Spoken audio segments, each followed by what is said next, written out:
अरे तो भैया तो थोड़ा देर में तू ही मेरा बन जा बढ़िया से बनाया कि दूल्हा मिलता हो तोरा गोरे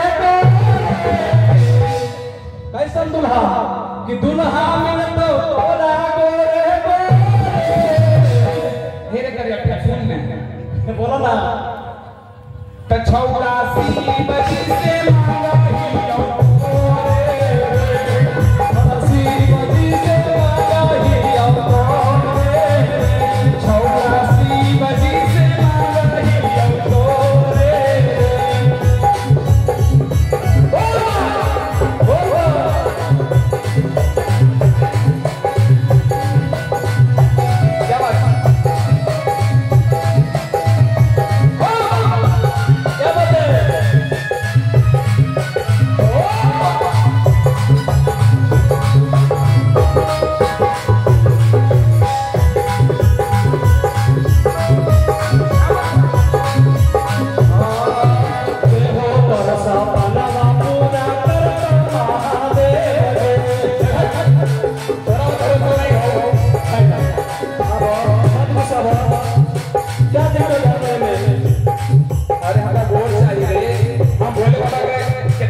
सपना पूरा कर दो महादेव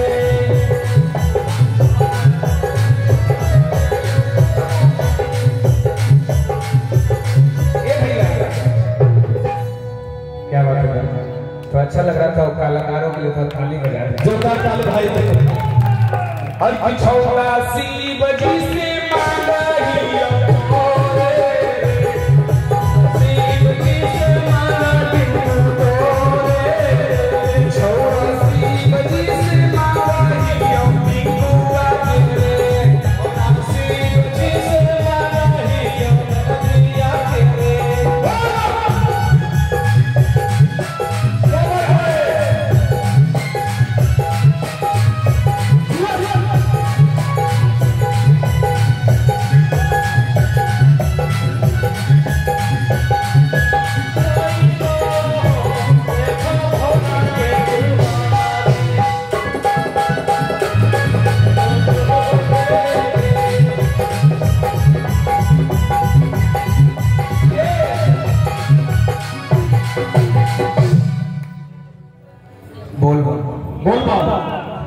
अच्छा